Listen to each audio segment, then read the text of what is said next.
Serra o me lo haces. Pásanos Con Photoshop, eso ya. pásanos el Photoshop para con los afinar ojos los cerrados. colores. Qué bueno. Bueno, ¿me oyes sin micrófono? Vale. Sí, sí. Es que ya lo llevo yo incorporado. Entonces, bueno, a ver, lo primero, muchas gracias por venir. Y nada, que hoy tenemos la segunda charla dentro de los ciclos de Alderique de la Pil Insumisu, Política Social y Miseria, entamados por Asturias Insumisa, que hay una plataforma de reciente creación que aglutina en ella diferentes colectivos de izquierdes, de trabajadores, organizaciones centros sociales y sienta a título individual de diferentes zonas de Asturias, entre la que nos integramos Mieres en Lucha, que estamos intentando unificar la izquierda contestataria para dar respuesta unitaria a los diferentes ataques a la clase obrera asturiana. Desde Mieres en Lucha llevamos desde el 2013, estamos de aniversario, dando respuesta a estos ataques a nivel local y vimos la oportunidad de crear esta herramienta que es muy útil para ello. Entre esos ataques está la política de desmantelamiento del estado del bienestar, cada día más mermado, que lejos de dar la protección necesaria nos lleva a una privatización que acarrea precariedad y miseria y nos aboca a la caridad. Para explicar esta situación, hoy tenemos tres ponentes que viven día a día esa realidad. En primer lugar, Pedro, que es trabajador social y militante en Darreu, que nos va a hablar de mocedad.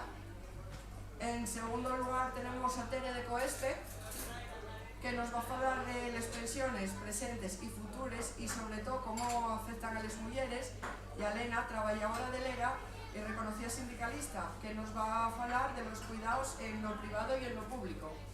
Después de les charres abriremos turno de preguntas y nada, ya os doy paso, no me enrollo más, que ellos tendrán mejor cosa que decir. Gracias. Bueno, voy a entamar yo, igual no grito tanto como Gemma, entonces si no se me sienta, decísmelo. Pues eso, yo vengo aquí como trabajador social y también como militante de Darreu y quería primero traer esa perspectiva moza, ¿no? Y para preparar un poco lo que iba a decir aquí, estaba mirando estadísticas de miseria, de provitud, de mocedad en Asturias y veía que fuera de las estadísticas estaba una realidad que es la de la gente mozo que está emigrado y que no salen esas estadísticas de miseria de provitud en Asturias porque ya no vive en Asturias, desgraciadamente, porque no hay oportunidades aquí. Y bueno, rescataba este papel que hizo Darreu fai mucho con este título de Non emigres Lucha y un poco de cómo esa realidad que también se vio en la anterior charla en la Allegra del movimiento obrero que hubo en Asturias y toda esa realidad minera también asturiana ya no la vive la mocedad ahora porque hay una realidad de precariedad o de tener que emigrar forzadamente para encontrar trabajo, ¿no? Entonces eso lo primero desde una perspectiva como mozo que está aquí. Después como trabajador social también vengo eso, siendo trabajador social de una profesión eminentemente femenina y presta estar aquí en una mesa llena de mujeres y si alguien piensa en un trabajador social o en un asistente social va a pensar de seguro en una mujer y bueno, a mí préstame reivindicar el trabajo social también como profesión de cuidados y que pueden hacer hombres y mujeres, por supuesto. Y después, hablando un poco de política social y también hablaba con Paola, que está ahí, que ella también trabajadora social, que ayudóme un poco a preparar lo que quería decir güey.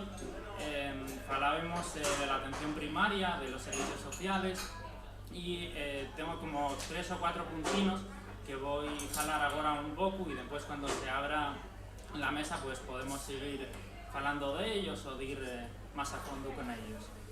Hablando de servicios sociales y de políticas sociales en Asturias, uno de los puntos es que el sistema anguaño no es preventivo y debiera serlo porque cuando atacamos un problema como el de la miseria en Asturias a través de las políticas sociales, a mí me parece que es mucho más importante prevenir que curar cuando ya está la miseria ahí y muchas de las ayudas o de cómo funcionan los servicios sociales anguaños no se centran tanto en la prevención como debieren.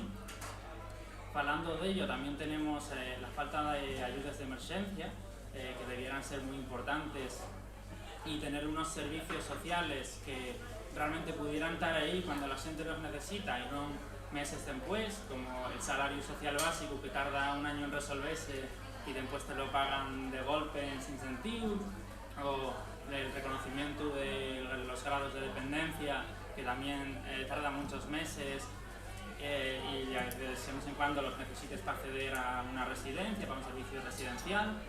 Entonces, esos servicios sociales que no tienen ayudas de emergencia y que debieran tenerlos como otro punto, ese tiempo que se tarda en las valoraciones que es súper importante, y esos son como un poco los puntos de los servicios sociales que se ven o vemos desde el trabajo social que debieran de atacarse lo primero.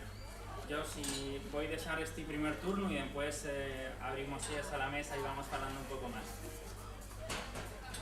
Yo,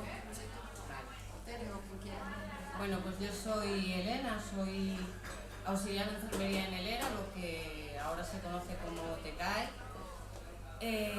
Y bueno, para la mocedad, lo primero que os quiero decir es que el panorama que ahora mismo se presenta para vuestros abuelos y abuelas es realmente deprimente. El que se van a encontrar vuestros padres va a ser mucho peor, pero es que el vuestro, y os miro a la gente joven, el vuestro va a ser desolador si no hacemos algo. En las residencias públicas llegamos a la conclusión de que no solo hay que luchar por, yo por lo menos como sindicalista, no solo tenemos que luchar por nuestros derechos laborales y por nuestras condiciones laborales, que evidentemente afectan siempre a los usuarios y las usuarias, sino que tenemos que unirnos, y ahora lo estamos haciendo con asociaciones de familiares, para presionar un poco a la Consejería de Derechos Sociales a que realmente el título de esta ponencia o de esta mesa, que es Política Social y Miseria, no sea verdad, porque en el caso del ERA sí es así, es política social y miseria. Ahora mismo tenemos residencias públicas con muy pocos residentes.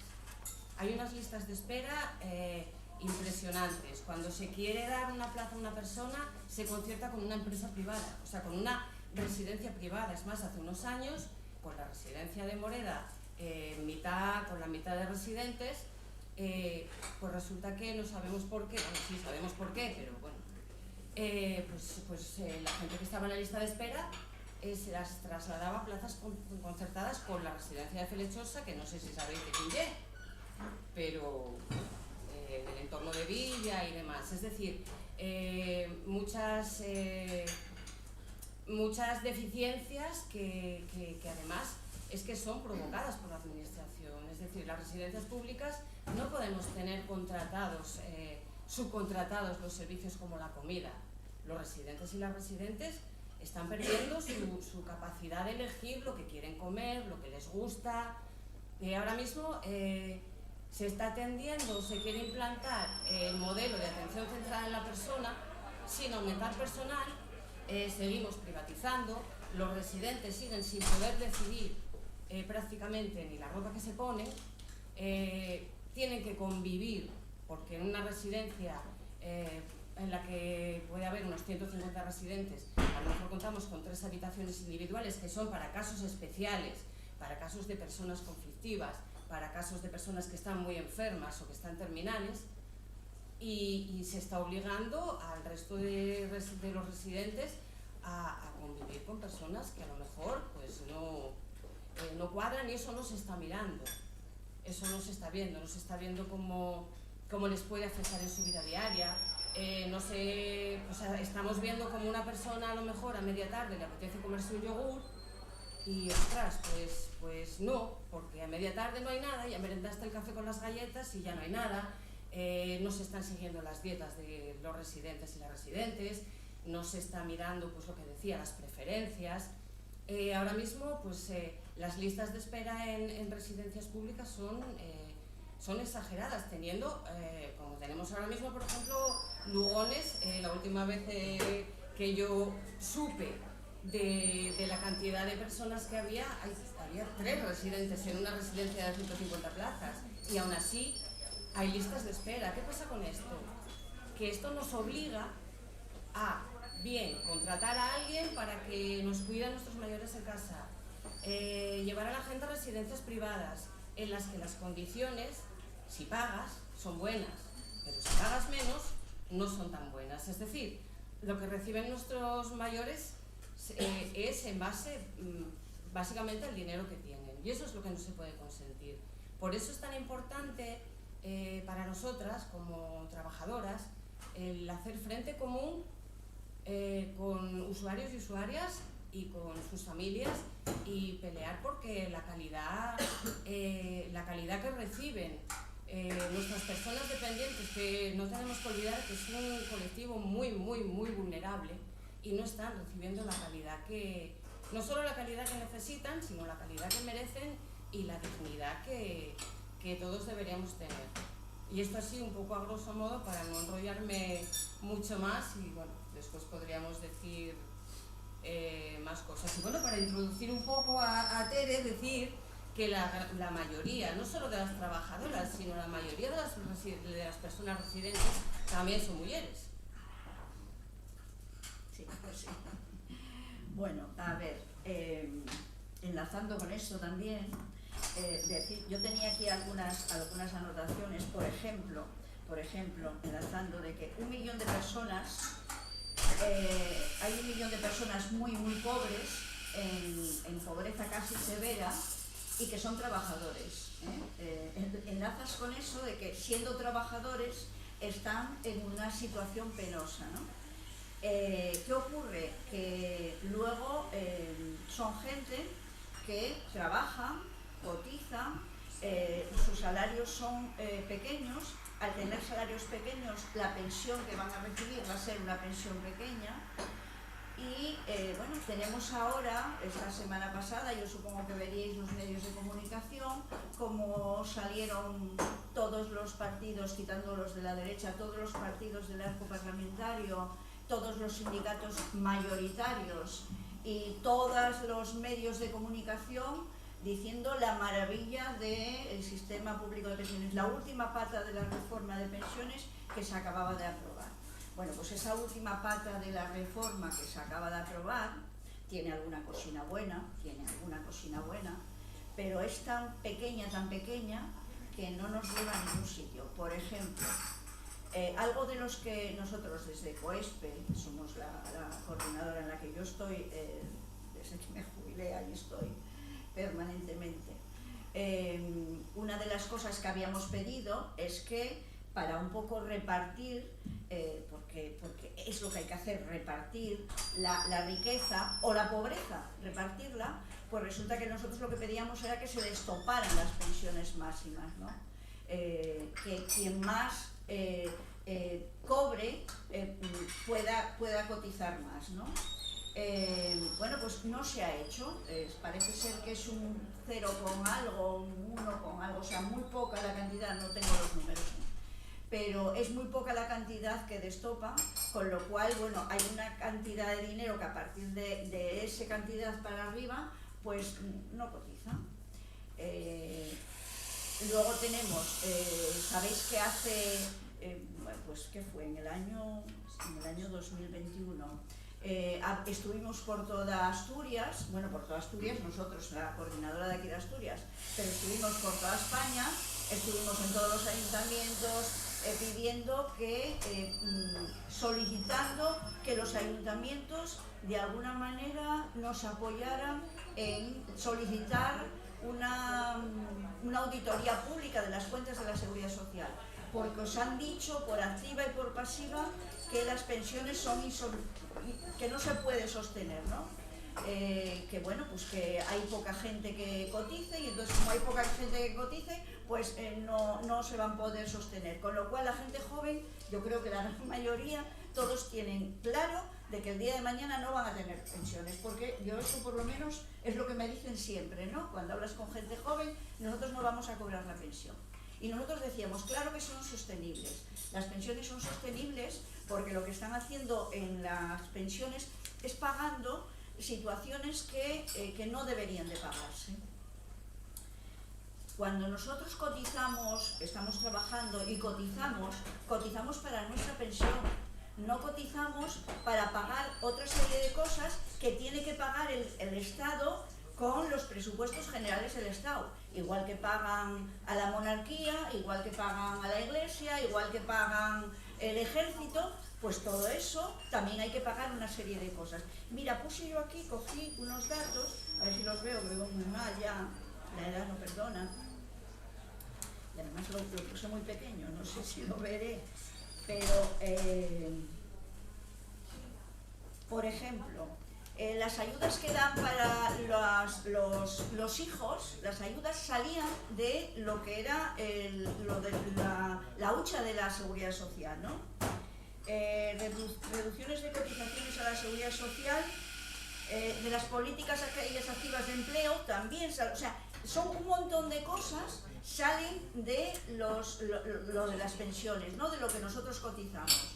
Y entonces nosotros lo que hemos hecho es pedir que haya una auditoría pública. Bueno, pues eso se aprobó en el Congreso. Se aprobó en el Congreso a mediados del año 21, del 2021, se aprueba, da un mes para ponerlo en marcha y dice claramente, el Congreso dice claramente que a los 6 meses tiene que estar esa auditoría hecha.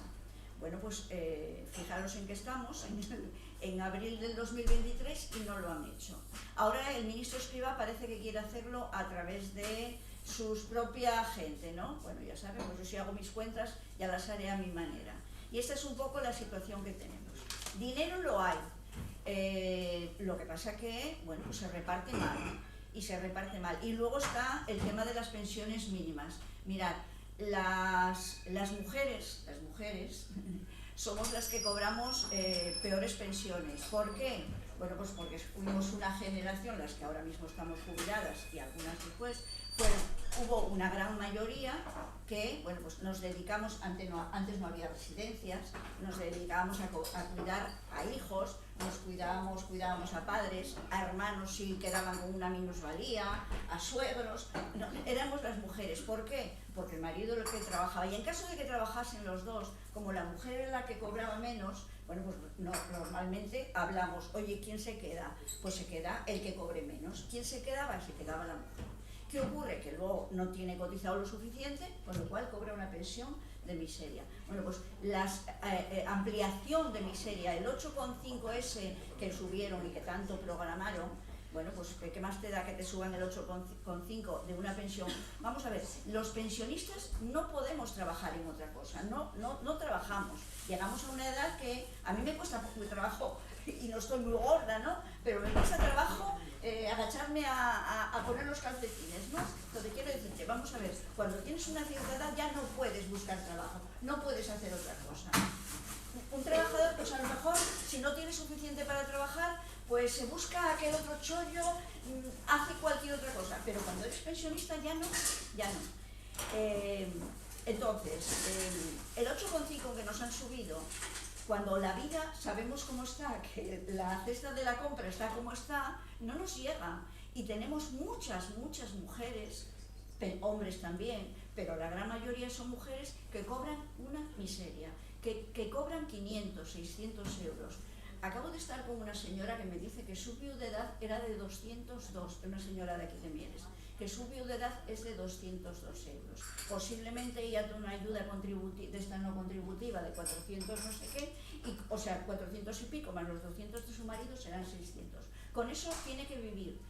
Si tiene un piso que ya lo ha pagado a lo largo de su vida, pero si tiene una renta, por muy pequeña que sea, no le da, porque es que además, aunque parezca que no, siempre decimos, es que la gente joven tiene sus gastos porque tiene que salir, porque tiene no sé qué, pero es que la gente mayor tenemos que poner dientes porque se nos cae, tenemos que poner audífonos. Yo llevo 2 audífonos, cada audífono me cuesta 2.000 euros. Tienes que poner gafas porque no ves, tienes que ir al podólogo porque los pies ya no te... Todas esas cosas que tenemos la gente mayor, aunque yo, por ejemplo, cuando yo era joven no me daba cuenta de esas cosas. pero ahora que soy mayor sí me doy. Entonces, todas esas cosas no te las cubre una pensión de 600 euros. Y esa es la situación. Por mucho que nos vendan los gobiernos de turno progresista, que tenemos, pues desgraciadamente no es la realidad que vivimos en el día a día. Y bueno, nada más, os dejo ahí, luego preguntarme lo que queráis. Bueno, pues nada, ¿alguna preguntina? Abrimos turno de preguntas, abrimos un poquitín la mesa. ¿Lo explicamos todo también? Sí, tía, ahora.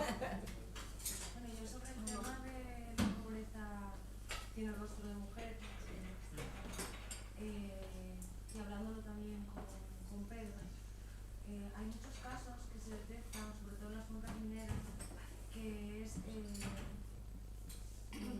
una mujer que nunca se casa y está cuidando a su madre, ¿no? Entonces, bueno, la casa es familiar, se queda con la casa, le quitan el vale de carbón, porque claro, no se puede heredar, y nunca cotizó. Y estuve trabajando con personas sin hogar y bueno, con personas en miserias. Al no haber políticas de emergencia, que es lo que comentaba Pedro, esas personas, esas mujeres, quedan a la deriva. Ni pueden acceder a la valoración de dependencia, ¿no? Porque pueden estar bien de salud, ni pueden acceder a ningún tipo de ayuda, de nada. Eso por un lado, ¿no? Luego, el tema de lo que hablaba Pedro de la dependencia y tal. Los ayuntamientos, tiene cada ayuntamiento unas ayudas de emergencia, pero que no van con las necesidades. En ese tiempo no hay ninguna ayuda, bueno, ya no de emergencia, urgente, o sea, que para ir a las residencias tienen que acceder a hacer la dependencia, que le valoren un tiempo, que ya que consigas un grado, ¿no? En ese tiempo, esas personas, ¿dónde van? ¿Dónde van? La gente joven, ni residencia ni no residencia, le da un ictus. Os hablo de casos así. Le da un ictus, lo acaban cuidando, si tiene suerte, sus padres de 80, 70 años, no tiene acceso a nada. Ponte que tenga menos de 52 años, ni contributiva, a nada. ¿Dónde va? Vale, ponemos otro caso, que estos casos son de todos los días, no es tal. Una persona que lo cuidan sus padres de 82 años, un ictus, sin la no contributiva, sin acceso a la ERA ni nada, porque bueno, ella es joven, no tiene nada. Vive sin ascensor, no hay servicio, y eso me lo puedes decir en lo de ERA, sí hay servicio de transporte, pero no hay servicio que te bajen de tu casa a tal. Para ir a un centro de día y quitarle la carga a esa madre, pobre también, viuda también, con 80 años, y entonces el hijo tampoco puede ir al centro de día. O sea, estaríamos, no hay trabajo que haga eso. Que vamos a los voluntarios. ¿Qué hace el Estado? El Estado coge y da X dinero a ONGs privados, teniendo suerte que tengan ese servicio para hacerlo. Entonces, pasan la bola a lo privado, pero al final ninguno, ni privado ni público, cubre realmente las necesidades. ¿Qué hacemos? ¿Rompemos el bienestar, el estado de bienestar social de derecho o metemos reformas? ¿Qué se hace? ¿Empezamos de cero o metemos reformas? ¿Qué haríais?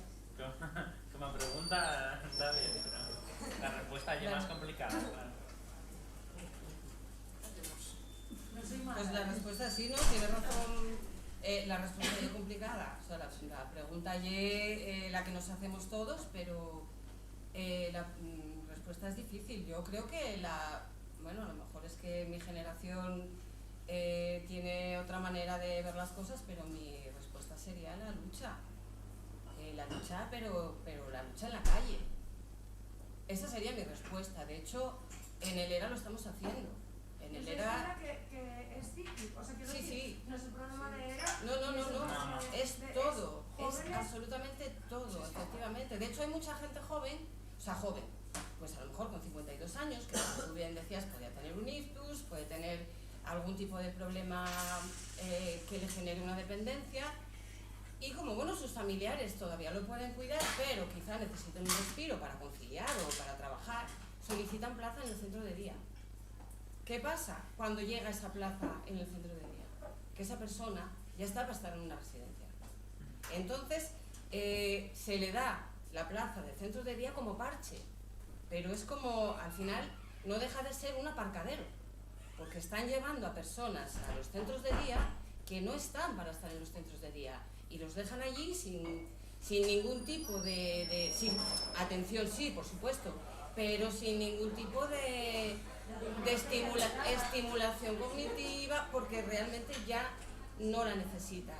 ¿Y qué pasa con eso también? Que con eso hay gente fuera que sí podría aprovechar ese tipo de recurso, pero que sigue en lista de espera. Al final es la pescadilla que se muerde la cola. Al final acaban entrando en centros de día personas que ya tendrían que estar en una residencia. Con lo cual es un recurso completamente, en muchos casos, completamente desaprovechado. Bueno, voy a aprovechar, Quiero lanzar también el problema de salud mental. Que es lo mismo, ¿no? Pero creo que está peor. Porque de salud mental ya no hay ningún tipo de aparcamiento, lo llamaste, ¿no? No, de hecho, bueno, yo dije aparcadero porque me suena más despectivo. Pues eso, no hay ningún tipo Y de era mi intención, pero bueno. No, pero eso, no hay ningún tipo de aparcadero de salud mental. Hay un aparcadero, que son las residencias de ancianos. Volvemos otra vez. Al final, todo se mete en el mismo saco, salud mental. Llegas a los 52 años, residencia de ancianos. ¿Qué hace una persona con problemas de salud mental, a lo mejor con 50 años, relacionándose con personas de 80 que tienen Alzheimer? ¿Y un joven de 15 años? Peor todavía, efectivamente. ¿De 40? ¿O de 40 con esquizofrenia? Ni acceso, ¿no? No. Sí, claro. Bueno, yo por aportar algún dato y una pequeña reflexión, como decía la compañera de COESPE, que les gusta mucho lo de te doy un dato, ¿no? Al gobierno. Está muy bien el título de la charla, Política Social y Miseria, pero creo que sería más completo, Política Social, Miseria para unos y beneficios para otros. Porque, a ver, la política social, ante todo se sostiene, como pone la camiseta, la pobreza tiene rostro de mujer. La política social se sostiene básicamente en tres formas de esclavitud. Una, que es el trabajo reproductivo no pagado, que está calculado que si eso se cuantifica supondría el 40% del Producto Interior Bruto de España, 466.000 millones de euros es el trabajo no pagado. Ahí se sostiene en la esclavitud de las trabajadoras del hogar, que yo veía un dato que me alucinaba. ¿Sabéis que el 28%, casi el 30% de las trabajadoras del hogar de toda la Unión Europea está en España?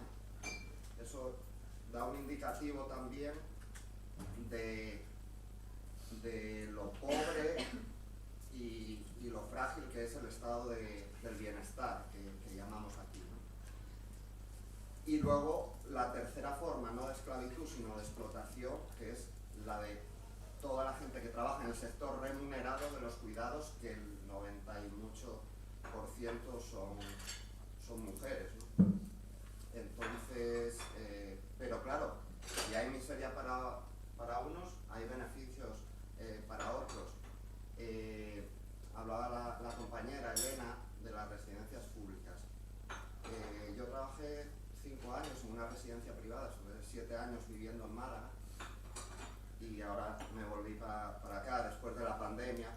Ya sabéis todo el genocidio y todo lo que pasó en la pandemia, ¿no? Aquí en Asturias que hay 200 y pico, 250 residencias. El ERA, que tiene 27, son 26 o 27. 27, daros cuenta, y 200 y pico privadas. Pero es que la provincia donde yo vengo, Málaga, que tiene casi el doble de población de Asturias, 1.700.000 y pico habitantes, tiene una residencia pública. Dos, y una no sé si será gestión privada. Quiero decir, estamos hablando de un sector, es decir, por cada residencia pública se concierta con fondos buitre, con Florentino Pérez, con fondos extranjeros de inversión, que antes invertían en el ladrillo, ahora invierten aquí porque es un negocio rentable, con unas rentabilidades, no sé, ¿cuánto se está forrando el del Mercadona? Dice, no sé, un 6, un 8% de rentabilidad. Residencias privadas en manos de fondos buitres tienen un 25, un 30% de rentabilidad. Que yo hay una cosa que dijo Elena que ahí no comparto, que es que según según pagas así te tratan. Yo, mi residencia, los extranjeros, los guiris, que llaman en Málaga, que pagan 2.000 y pico euros, tenían la misma atención de mierda que el que estaba subvencionado por la Junta, exactamente la misma basura de comida y la misma basura de atención que podíamos dar levantando una lista que empezábamos a las 6:30 de la mañana y acabábamos a las 11. Una lista diaria de 16, 18 residentes por persona. Pero claro, es un negocio muy jugoso que mueve, o sea, las residencias privadas facturan 5.000 millones de euros en España. Todo el sector de la peluquería, la belleza y tal, que hay por todos los lados sitios para hacerse las uñas, peluquerías, para los que no están calvos, facturan 4.000 millones, las residencias facturan 5.000 millones. La ayuda a domicilio, donde las trabajadoras están todavía en situación más miserable porque no están contratadas a jornada completa, 2.000 millones, 7.000 millones. Claro, es un negocio que estamos hablando que el 90% de las camas residenciales, de residencias, están en manos privadas. Entonces, yo coincido con Elena en que hay que dar la batalla los trabajadores del sector, buscando sinergias con los familiares, con los residentes, y decir que la única manera de frenar esta sangría es luchar por un modelo 100% público de residencias. A ver, aquí los sindicatos mayoritarios firman convenios que son una vergüenza. El convenio de residencias privadas que se acaba de firmar hace 2 semanas sigue teniéndonos como gerocultores, cobrando una mierda y sin poder tener puntos después cuando vamos a una oposición, cuando somos auxiliares de enfermería, firmando unas subidas salariales que son pérdida de poder adquisitivo. Estamos me enseñaba una nómina a las compañeras de la residencia de allí de Vélez, donde les aparece ya complemento salario mínimo. Ahora, como subió el salario mínimo, ya estamos los auxiliares de enfermería, ya cobramos el salario mínimo. Pues claro, si queremos sostener los cuidados en gente que cobre el salario mínimo y que esté explotado de esa manera, pues lógicamente no puede ser. Pero en Francia, el primer sindicato, que es la CGT, en residencias, ya llegaron a la conclusión y ya pusieron en sus pancartas, en su bandera, nacionalización de los EPAs, se llama allí, de las residencias privadas con fin de lucro, ¿no? Ahí hubo un libro, aquí Manuel Rico, que lo conoce la compañera de todo esto, escribió un libro, La vergüenza de las residencias, no lo debió leer ni la familia, por desgracia. En Francia escribió un libro que se llama Los sepultureros, y hostia, llamaron a los directivos de Corian, de Orpea, de Domusville, ante la Asamblea Nacional francesa, a dar explicaciones. El gobierno francés intervino Orpea, nacionalizó, entre comillas, Orpea, ¿no? Yo creo que nos va la vida en ello, porque yo estoy de acuerdo con Elena, las residencias y los cuidados que van a tener nuestros padres. O sea, la mejor generación de este país, aquí se dice que somos la generación más preparada, no, la generación más preparada era la de los años 30, esa ya murió. La de la posguerra, la estamos dejando, o sea, sufrió el genocidio ahora en la pandemia, la estamos dejando morir en residencias. A ver si ahora que viene la generación del baby boom, que ya tuvo otras condiciones y que ahora tendrá que ser la siguiente generación que vaya a las residencias, a ver si sirve para mejorar un poco también las condiciones. Yo, espera, perdona, por aclararte una cosa en la que no estabas de acuerdo, que Sí. seguramente me expliqué yo mal. Yo no me refería a que en una residencia privada, si tienes más dinero, no, yo lo que me refería es que si tú tienes dinero puedes acceder Bueno, eso sí. a la residencia privada que tú quieras, con los servicios que tú quieras y con los lujos que tú quieras y necesites. Si no tienes dinero, no te queda otra que esperar en casa, ir a una residencia privada lo más barata posible, o esperar a que te den una plaza aquí en Asturias, en el ERA, que ojito, en Asturias el ERA es la red pública de residencias mayor de Asturias. Y aún así estamos como estamos. Y estamos como estamos porque en el ERA hay corrupción, así de claro. Porque se están subcontratando servicios, estamos pidiendo estudios económicos para que nos expliquen dónde está el ahorro de contratar, de subcontratar determinados servicios y no nos los dan. El ahorro no nos lo dan porque el ahorro está en que los residentes comen basura. Los residentes comen basura. Hay una persona para limpiar toda una residencia en un turno. Es decir, y hay corrupción también por más cosas. En el ERA hay residencias, pues si no lo sabéis, que no tienen licencia de apertura. Y residencias que no tienen licencia de apertura, en el momento en que se estropea la calefacción, como ocurrió en Moreda el año pasado, los residentes pasaban frío porque el ayuntamiento no daba licencia de obra para reparar esa calefacción. Entonces, bueno, todo público sí, o sea, las residencias públicas sí, pero todo público y en regla, legal y sin ningún tipo de corrupciones ni mamoneos. Yo quería comentarte, hablando de las residencias, porque como tengo una edad así como, puedo estar aquí, allí, en el otro lado. Cuando llegó la pandemia en el 2020, por cierto, el día 2 de febrero, ya no sé en el día que vivo, estuvo Manuel Rico en Avilés. Joder, no me enteré tarde. Porque ahora tenemos un documental que nos pasaron de Cataluña y entonces lo vamos a pasar por diferentes sitios, los que nos están pidiendo en diferentes sitios, lo vamos a pasar y vamos a hablar sobre el tema de las residencias. En el 2020, cuando vimos toda la situación que se estaba dando en Madrid, en Barcelona, en Castilla-La Mancha, pues nosotros pensamos, pues aquí tiene que haber algo también, o sea, no puede ser que seamos una isla, algo tiene que haber. Entonces se nos ocurrió, en el instituto donde yo trabajé, se dio auxiliar de enfermería, y de ahí salieron, y también tenía de la rama sanitaria de ciclo superior. Entonces, de ahí surgieron muchas trabajadoras que están trabajando en residencias, en diferentes temas. Entonces me puse en contacto con alguna de las chicas y hablando sobre este tema, si sabían de algo y tal. Bueno, sí, claro que sabemos. ¿Cómo podemos sacar información? Entonces hicimos un WhatsApp y a la media hora de hacer un WhatsApp teníamos 100 trabajadoras de residencias en el WhatsApp. Cuando entraban en el WhatsApp te preguntaban, porque una iba metiendo a la otra, ¿no? Cuando entraban en el WhatsApp te preguntaban, ¿y este WhatsApp para qué es? Y entonces les explicábamos que era para pedirles información, para saber qué pasaba dentro de la residencia. Bueno, pues no te contaban ni una palabra, ni una de palabra. Ahora sí te llamaban por teléfono, privadamente, y te contaban. Entonces nos encontramos con infinidad de casos.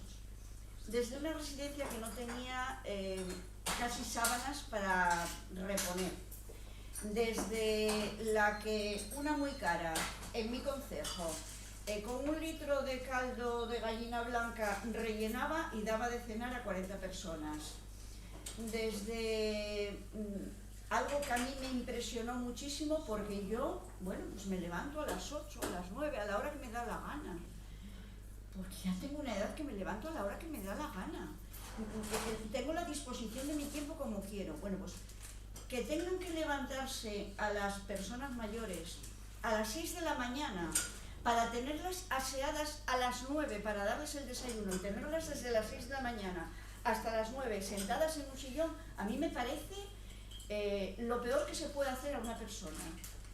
Y yo no lo entiendo, o sea, a mí tengo a mi nuera ahí, ni se le ocurra llevarme a una residencia y que me levanten a las 6 de la mañana. No estoy echando la culpa de las trabajadoras, ojo. No, ojo, claro. Claro, por eso mismo. Porque no hay, o sea, lo que no hay No hay personal, claro. Y yo sé que levanté a 6 y pico de la mañana. Claro, pero si yo no Para sé... ayudar a la otra compañera que entraba a las 8 menos cuarto. No estoy echándole la culpa bajo ningún concepto a la clase trabajadora, ni mucho menos, al contrario. El problema es lo que ocurre, el tema de la privatización. Mira, nos están privatizando la educación, nos están privatizando la sanidad, nos están privatizando los servicios sociales y nos han abierto la puerta a la privatización de las pensiones y no he visto a nadie moverse. Llevamos los pensionistas, algunos, llevamos 5 años en la calle. Yo todos los lunes lo tengo como si fuera cuando iba a trabajar. De lunes a viernes yo iba a trabajar. Pues lo tengo todos los lunes a las 12 de la mañana en la plaza de mi ayuntamiento. Es que son los que más se mueven, las pensionistas. Claro. O sea, no son... Pero yo entiendo que la clase trabajadora y los estudiantes no puedan salir a la calle porque entiendo que algunos están estudiando y otros están trabajando. Pero ¿dónde está esa juventud y esa clase trabajadora? No lo entendemos. Yo creo que ahora mismo, si se hizo este movimiento de Asturias Insumisa, es precisamente para dar una vuelta a este tema. No puede ser que veamos que nos privaticen todo, nos lo están privatizando todo. ¿Vosotros os creéis que el bocado tan grande que son los millones y millones y millones que se mueven de pensiones, pues acaban de privatizar? O sea, han abierto un melón donde hay una parte de vuestro salario, está aprobado ya. Entonces, va a ser aprobado en los diferentes convenios. Una parte pequeña, eso sí, 0,6 o no sé, no me acuerdo, no tengo números, ¿vale? No, tendría que mirarlo. Pero una parte va a ir a un fondo de pensiones privado. ¿Por qué? Bueno, ¿y quién lo va a gestionar? La banca con el apoyo de los sindicatos mayoritarios. Esa banca, que sabemos lo que pasó en el 2008, yo creo que nos acordamos todos de ello, ¿no? O sea, que tuvimos que rescatar los bancos. Y esos bancos van a ser los que ahora van a gestionar el dinero de nuestras pensiones. Y esta es la situación. Mientras que no despertemos y nos demos cuenta que nos están privatizando todo, que nos lo llevan. El tema de las mutuas, acaba de salir una noticia, o sea, les dan todo el tema de la clase trabajadora, de los problemas de las bajas de la clase trabajadora a las mutuas. Y aquí no se mueve nadie. Y luego, lo de salud mental que hablabais antes, yo trabajé en el CAM y esa gente, cuando tiene 50, lo que hablabais, luego los vi en las residencias del ERA, allí con cualquier problema que tenían mental con los otros usuarios normales y corrientes. Sí, era lo que yo os comentaba antes. Y otra cosa sobre el tema de las privatizaciones. En el ERA, por ejemplo, el problema que tenemos, nosotras entramos a las 7 de la mañana a trabajar y tenemos que levantarnos a las 7 de la mañana. Y están esperando desayunar hasta las 10 de la mañana. Cenan a las 8 de la tarde. O sea, os podéis imaginar el tiempo que pasa entre que cenan y desayunan. Como trabajadoras propusimos soluciones. Que los residentes cenen un poco más tarde, darles el desayuno en la cama a las 8 de la mañana, que sigan descansando y luego levantarlos, poco a poco, sin prisa, porque no tienen prisa ninguna. ¿Cuál es el problema de hacer todo eso que nosotras estábamos dispuestas a hacer, cambiar todos esos horarios? ¿Cuál es el problema? Las empresas subcontratadas, para poder hacer eso hay que pagarles más. Entonces, el bienestar de los residentes y las residentes está siempre supeditado y por debajo de los intereses económicos de las empresas privadas. Es que es tan gordo como eso. Luego están las de ayuda a domicilio, que ahora está el caso de los voluntarios, y ellas también protestan porque ellas tienen, claro, tuvieron que estudiar. Ahora dicen que los voluntarios, o sea, que no tienen los mismos, o sea, que tienen Pero los es que mismos derechos que ellas. No solo eso, es que las empresas privadas, o sea, las residencias privadas están ahora contratando a personal que no tiene la titulación. No. Y eso están cabreadas también. Lógicamente. Yo en el instituto he visto a gente ya pues con una edad que llevaban a lo mejor 10-15 años trabajando en el hospital y resulta que tuvieron que ir a una residencia, tuvieron que ir a estudiar y sacar la titulación porque estaban trabajando sin titulación, pero ya tenían una experiencia de una serie de años, ¿no? Cuando cambió la normativa, tuvieron que ir a sacar la titulación. Bueno, pues veías allí a gente que es trabajadora, ir haciendo el curso correspondiente y con su, bueno, pues después de trabajar, tener que ir a estudiar y todo eso. Claro, la verdad es que costó. Y entonces esa gente que tuvo que hacer ese esfuerzo, pues que ahora vean que vienen y que contratan a otra persona sin ninguna titulación ni nada, pues claro, lógicamente. Perdón, cuando la pandemia los dos trabajábamos en la misma residencia. Él, bueno, es trabajador los dos somos trabajadores sociales, él luego hizo auxiliar de enfermería, yo estaba como trabajadora social. La dirección me dio un listado, me dijo, Cris, llama a toda esta gente para ver si podemos tener algún auxiliar. Digo yo, vale, pero ¿tienes el currículum? Dice, no, son nombres que me pasan, me da igual, porque tenga brazos y piernas nos vale. Ahora lo que están haciendo es tratando de hacer convenios con Ecuador, con no sé dónde, para traer gente que esté en la mayor situación de necesidad posible, porque oye, no van a mejorar las condiciones del sector, ¿no? Van a traer gente y luego cuando las de Ecuador estén aquí, pues buscarán los de el que esté en situación más miserable para trabajar, y eso van a ser los cuidados. Y veía aquí una noticia que debe ser también de Manuel Rico, de Infolibre. Los fondos de inversión hacen negocio con la salud mental a través de las principales empresas de residencia. De hecho, en la que trabajábamos nosotros, es una empresa porque siempre hay relación entre el poder político y el económico. La residencia, el grupo de residencias que nosotros trabajamos en Andalucía, lo montó un tío condenado a 6 años de cárcel por el caso Interlorce, en un caso de corrupción de la privatización de una industria textil malagueña. Montó en 10 años 10-12 macroresidencias por Andalucía. Cuando ya se forró bastante, la vendió a la principal multinacional europea, que es Coria, cuya gerente había sido mano derecha de Christine Lagarde y cobra 1 millón de euros, se llama Coria. Bueno, pues ya compró entre el año pasado y esto, primero ITA, Salud Mental, y ahora Grupo 5, que son grupos que estaban de salud mental en manos de fondos de inversión. Y bueno, y se están forrando. Mira, Corian eleva un 50% sus ventas en España en 2022, hasta 98 millones de euros. Pero mira, ¿sabes lo que nos comentó Rico cuando estuvo aquí? Nos decía que no era tan importante, no era tan problemático, ¿no? el que hubiera residencias privadas, sino que el problema es la legislación. Por una parte la legislación, por otra parte, o sea, la normativa, ¿no? Por otra parte, el servicio de inspección que tenemos. En Asturias teníamos, en el 2021, teníamos 6 inspectores para toda Asturias, pero no solo para residencias, o sea, para todo lo que eran los servicios sociales.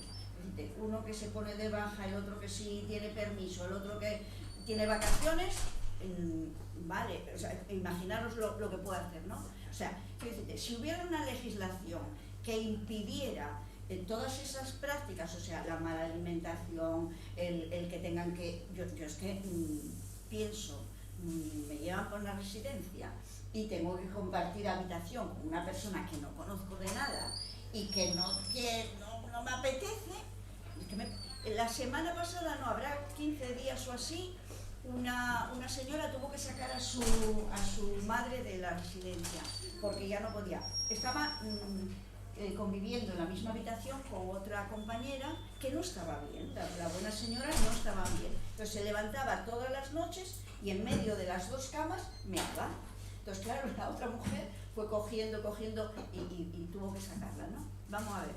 Entonces, legislación, que haya una normativa que tengan que cumplir unos mínimos. El tema de personal, no puede ser que una persona tenga que estar cuidando a tantísimos, es ese tema. El tema de la normativa es importante. Luego, que haya servicio de inspección. Y luego había otro tema, que es que él decía, si les ponen 6 a una residencia porque no tiene personal suficiente, le ponen una sanción de 6.000 euros, pero claro, el poner a una persona le cuesta 20.000, pues claro, le están diciendo sigue teniendo poco personal, porque total vas a ganar dinero. Y lo que quieren esas residencias es ganar dinero, claramente. Las residencias, la sanidad, la educación, todo eso privado, lo que quieren, lo que buscan es ganar dinero. Entonces, lo que tenemos que hacer es pedir que sea público y que sea gestionado en condiciones. Y si no es público, que sea gestionado en condiciones. Que haya una normativa y que la cumplan. Que la cumplan nada más. Pero es que luego vas al hospital y tampoco les importa al paciente. Solo te miran el ordenador a ver si metiste diuresis y no sé qué, y otras cosas más. Porque cuentan lo del ordenador. Y a veces no se dan cuenta de que a lo mejor hay que acostar, hay que dar de comer. O sea, y te exigen eso también. Para estar, o sea, el tema ordenador, de que quede todo allí reflejado. Y a lo mejor no tuviste tiempo. O sea, influye más lo que es estadísticas y cosas de esas para lo que es la opinión pública o lo que sea, que lo que lleva atención al paciente. Porque pasa como con huelga, nos ponen aquí la pegatina como que poco servicio y como digo yo, hay que atender al señor. Yo no me puedo quedar en huelga y no darle de comer a ese señor. Porque si están tocando un timbre le tengo que dar de comer. Yo para mí la huelga, cuando es para el tema sanitario, no da pena. Las huelgas en los cuidados son inviables. Por eso te Son digo inviables eso. porque no estás dejando de lavar coches, no estás dejando de producir, de hacer tubos, estás dejando de atender personas. Entonces las huelgas, por lo menos en el ERA, cuando hay huelgas nos quedamos a mínimo, como siempre, y el trabajo que hay que hacer es exactamente el mismo, porque estás trabajando con personas, claro. Pero por eso duran tanto en Vizcaya, que sí estuvieron casi 2 años de huelga y consiguieron, yo creo que el mejor convenio del Estado. También hay otros sindicatos, está LAG, está ELA. Fue una huelga, ya digo, año y pico, 2 años de huelga, y al final se ganó por la perseverancia, porque claro, ¿quién se podía poner de huelga? 1 o 2 de cada vez, pero buscando esa complicidad, esa sinergia con los familiares y creando una opinión pública favorable a esto. Precisamente era lo que os decía al principio, que nosotras no vimos manera mejor de luchar por estas cosas que crear esa unión y hacer ese frente común con las familias de los y las residentes, porque no hay otra manera. No hay otra manera más que luchar unidos, porque las trabajadoras podemos hablar con la consejera, con la gerente, con quien sea, pero siempre nos van a decir eso como trabajadoras. El que este señor o esta señora coma basura, como trabajadoras no os afecta. A ver, textual. Entonces tenemos que hacer frente común con las familias para salir en prensa, para tener reuniones con la consejera y para poder pelear un poco ya no solo por nuestras condiciones laborales, sino sobre todo, que es lo más sangrante, por las condiciones en las que viven estas personas con dependencia. Yo quería preguntar una cosa, Elena. Hablaste de ello y Héctor y yo cuando estuvimos ahora hace poco mirando las residencias que había, porque escogiera plaza y tal, no sé de dónde sacamos unos datos que ponía, por ejemplo, la del Cristo 60% de ocupación, la del Trisquel 70 y pico. Sí. Y no entendíamos eso muy bien a qué Porque se no debía. estaba al 100%. si Ni hay lista de vosotros, espera. ni vosotros Y ni hablaste nadie. tú de eso, Ajá. y eso, ¿por qué? No Yo lo leí entiende la ni nota. vosotros ni nadie. La explicación que se nos da durante la pandemia, separaron los ingresos, bueno, pues por cuestiones de seguridad. Que también podía haber ingresos y tener a la gente aislada un tiempo, pero bueno, separaron los ingresos por eso. ¿Qué pasa? Pues que a mí ahora me da la sensación de que se aprovechó esa coyuntura y los ingresos siguen ralentizados en ese sentido, porque no puede haber unas listas de espera tan enormes cuando las residencias no están al 100% de ocupación. Eso es Pero una... yo leí que la consejera que decía que es que no son reales esas listas, que es que llamabas a la gente y te decían que no quería ingresar, que se apuntaban preventivamente a la lista y cuando lo llamaban, dice, ya es que nos dicen que Lo que no es real es lo que dice la consejera, eso ya te lo digo yo ya. Sí, a ver, eso. Pero a ver, quiero decir, ella puede decir que las listas no son reales, porque la consejera puede hacer malabarismos con las palabras y con la dialéctica y con la verdad y con la mentira. Pero te digo yo que eso que ella dice es mentira. O sea, ya más claro no te lo puedo decir. Pero antes de la pandemia sí las residencias tenían un nivel mayor de ocupación. Tenían un mayor nivel de ocupación. Lo que pasa es que cuando se abrió una residencia, como por ejemplo pasó la de Moreda, iban metiendo a la gente pues un poco escalonadamente y al personal también. ¿Qué facilitaba eso? Pues lo que os dije antes, que la gente que vivía en esa zona, en lugar de tener una plaza pública en Moreda, tenía una plaza concertada, pagada por el ERA, en la residencia de Felechosa, efectivamente. ¿Alguna pregunta más o algún apunte más? Sí. A ver, yo voy a hacer una pregunta y una reflexión casi a la vez. Yo fui auxiliar de enfermería durante 15 años y yo casi siempre trabajé en privado, ¿vale? Por circunstancias casi siempre en privado, pero en servicio de ayuda a domicilio privado. Yo veía que daba igual lo que pagara, porque casi todas mis compañeras, el problema que había es que no tenían formación, porque eran gente pues, de fuera, o gente que desgraciadamente lo necesitaba. Yo no me voy a meter con eso, pero no tenían formación. Yo he visto limpiar úlceras por decúbito con agua oxigenada, o sea, con eso os lo digo todo. Gente que no podía tragar con purés machacados con telera. O sea, daba igual que pagaran, de aquí ya estoy hablando en pesetas, 100.000 pesetas, de 200.000 pesetas, era ya una cosa de yo voy a ganar como empresa que doy la ayuda a domicilio, pero les importaba una cosa. La reflexión es, yo también trabajé en público y como decía antes mi compañera Tere y Elena, era muy diferente la sensación que tenías de vinculado en público, porque tú ibas para el privado y decías, bueno, esto tiene que ser la hostia, porque claro, pagar, no era la hostia. O sea, mentira, o sea, incluso nosotros por la noche, yo he trabajado en residencias por la noche, que eras la auxiliar de enfermería, la auxiliar de farmacia, la limpiadora, la auxiliar de cocina.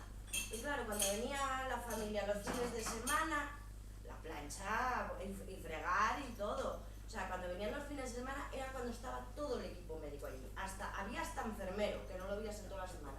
Yo aprendí a sondar con 17 años, a poner sondas, porque no te venía un médico siquiera a una residencia. Yo con 17 años estuve en un asilo de Pola de Siero y a mí me enseñaron a poner vías las monjas, porque no había nadie, o sea, eras tú para todo. La reflexión mía es, nos hemos dejado arrastrar por eso.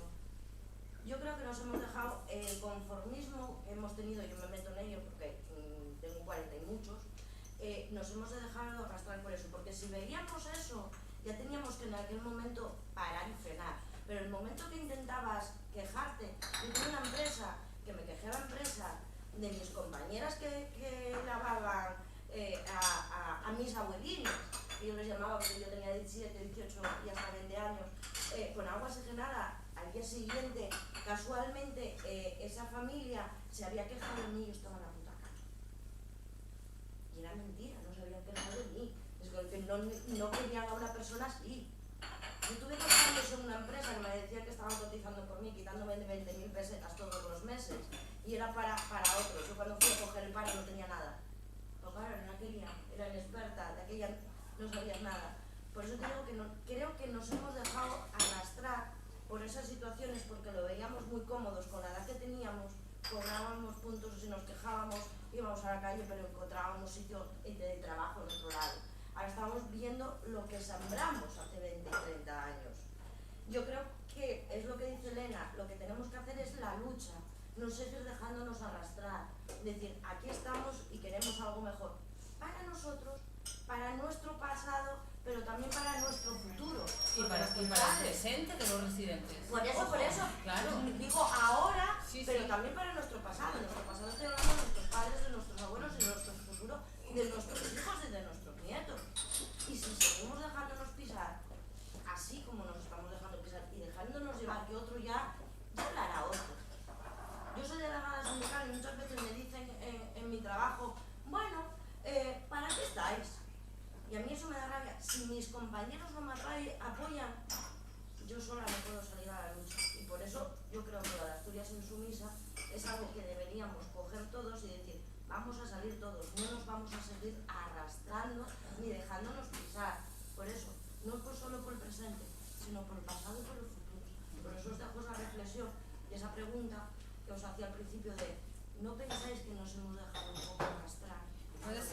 Puede ser en determinados sectores o si es verdad que nos pudimos dejar, que venimos arrastrando el conformismo, pero yo sí puedo decirte que en el ERA conseguimos muchas mejoras para los residentes a fuerza de plantarnos, porque en el ERA, en el 97, cuando yo saqué la plaza, no teníamos enfermeras. Las auxiliares de enfermería teníamos que hacer curas, teníamos que hacer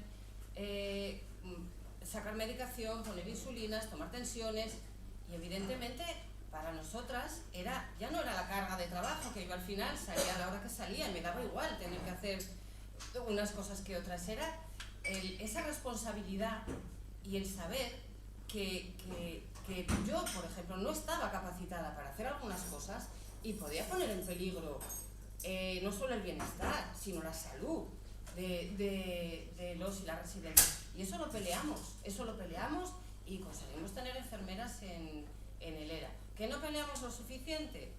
Puede ser. Ahí no te voy a decir que no. Pero que sí que seguimos en la lucha y que hace falta muchísima más lucha. Muchísima más lucha, sobre todo, lo dicho, por las condiciones laborales nuestras que les están afectando directamente a ellos y sobre todo, por su bienestar y por su dignidad. Sí, yo ahí sí que quería agarrar esa antruga y esa reflexión porque me parece que eso, yo no voy a decir tanto que las otras generaciones no lucharon lo suficiente, pero sí que veo mucha gente de la mi generación o de la mi edad, que incluso gente que participa en estos espacios o que milita en Darreu o en otros colectivos de xente mozo, pero que lo hacemos como desde un pesimismo o desde un conformismo de, bueno, sí, vamos a ir a la manifestación, sí, vamos a la charla de Asturias Insumisa, pero bueno, no vamos a conseguir nada porque es muy complicado, ¿no?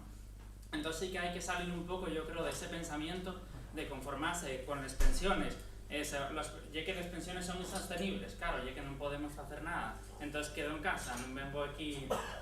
Y hay que salir de ese pensamiento y un poco pensar en positivo y en lo que podemos hacer todos juntos y salir de ese pesimismo de, bueno, si no se puede, porque claro, el sistema ya es muy complicado, entonces no vamos a hacer nada, ¿no? Así que parece muy interesante. Pero eso no es solo la gente joven, ¿eh? Nosotros, los pensionistas de Castellón concretamente, que salimos todos los lunes, ¿no? Antes íbamos todos los lunes por todo el pueblo de Piedras Blancas, ahora ya no, ahora ya vamos solamente el primer lunes de cada mes, pero nos juntamos todos los lunes delante del ayuntamiento, todos los lunes. Y los primeros lunes vamos, y cuando casi todos los lunes encuentras algún viejo, como digo yo, que dice, joder, si somos siempre los mismos, digo, vale, pues seguimos. Y cuando vamos por Piedras Blancas, y vemos aquel edificio, el otro, y salen a aplaudirnos, y dicen, ¿ves? Tenían que estar todos aquí. Bueno, pues no están, pero estamos nosotros. Hay que estar, hay que salir, aunque seamos pocos, ¿no? Yo creo que tenemos que estar, porque unos poquitinos aquí, bueno, nosotros somos, si veis las redes sociales de COESPE, somos unos poquitinos, 15, 17, 20, 30, pero en muchísimos pueblos. Es decir, de alguna manera el testimonio está así. Y nadie nos regala nada, porque si subieron el 8,5, no subieron porque les diera la gana, ni porque hubiera un gobierno progresista, subieron porque saben que estamos ahí, dale que te pego, y porque continuamente, y tenemos un grupo de pensionistas en Madrid que van a la puerta del Congreso los primeros miércoles de mes, y tiene que ser un coñazo ser diputado, ir al Congreso y encontrarte todos los primeros miércoles de mes con la gente allí abucheándote, ¿no? Quiero decirte, es como eso de pico pala. Pico pala. Pues pues así estamos. Bueno, así yo lo estamos. que decía el otro día Pola, que era solamente echar a andar, ¿no? Y no parar. Y no parar, No parar. y no parar, por muchas piedras que haya, no parar, y tirar para adelante. De eso se trata Asturias Insumisa, de juntarnos todos, y al final somos más que ellos, ¿no?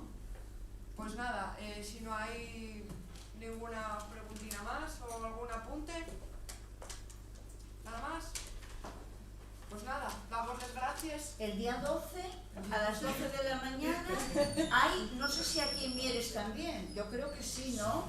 Una manifestación por la atención primaria. Os voy a decir, espera, a ver si Dínoslo, a ver, en algún sitio, pero yo creo que sí, ¿eh? Sí, Yo creo que en Mieres también. Sí, ¿no? Sí. A las 12 de la Así, a mañana. las 12 de la mañana en el centro de primaria. Así que, todos los que seáis de Mieres, todos ellos. Vale, y nada, ya para cerrar, bueno, lo primero, muchas gracias por haber venido, muchas gracias a nuestros ponentes, y nada, la segunda charla que vamos a, o sea, la tercera charla, perdón, va a ser el 13 de abril en Avilés, y el 15 volvemos aquí a La Locura a presentar el libro de Gonzalo Guijaimi, Huelgas, Mareas y Plazas. Y el día 29 vamos a tener como sesión un día, bueno, para hacer como la presentación oficial de Asturias Insumisa, que vamos, bueno, a ver una serie de actividades, de talleres y tal, y vamos a afinar con un concierto en la sala Albenir. La entrada anticipada son 6 euros, tenemos aquí en venta y en el Abellugu, para los que seáis de Mieres. ¿Vale? Venga, pues lo dicho, muchas gracias.